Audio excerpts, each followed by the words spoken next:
Les relations se tendent entre Washington et Berlin, les Allemands qui ne digèrent toujours pas l'affaire des écoutes téléphoniques de la NSA. Bonsoir Alexandre Adler. Bonsoir Nicolas. Et puis vient s'ajouter à cela maintenant cette déclaration américaine qui critique la politique économique de l'Allemagne en Europe. Oui, et c'est pas n'importe qui, c'est le Trésor, c'est-à-dire le ministère des Finances américain, qui a, dans un rapport qui a été rendu public, ce n'est pas tout à fait un hasard, déclaré que la manière dont les Allemands accumulent aujourd'hui les excédents de balance commerciale a des effets dépressifs, non seulement sur toute l'économie européenne, c'est la critique de l'euro fort que les Allemands continuent d'imposer, mais aussi sur l'économie mondiale, parce qu'ils disent que l'impact de cette déflation européenne sera aussi pour les États-Unis.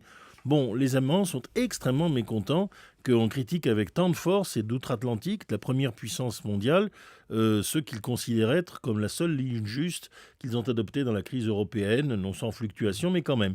Et là-dessus, c'est presque la réponse du berger à la bergère.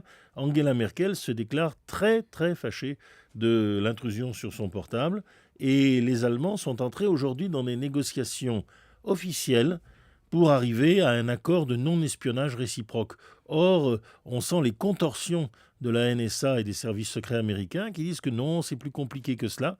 À la quoi les Allemands disent « Mais vous avez des accords avec les Américains, les Anglais, les Canadiens, les Australiens ?» Ils disent « Oui, mais vous, c'est pas la même chose. » En fait, à partir de deux événements relativement distincts, le torchon brûle vraiment au point qu'aujourd'hui, dans l'opinion allemande, un courant se déclare dans toute la presse pour accorder l'asile politique à Snowden.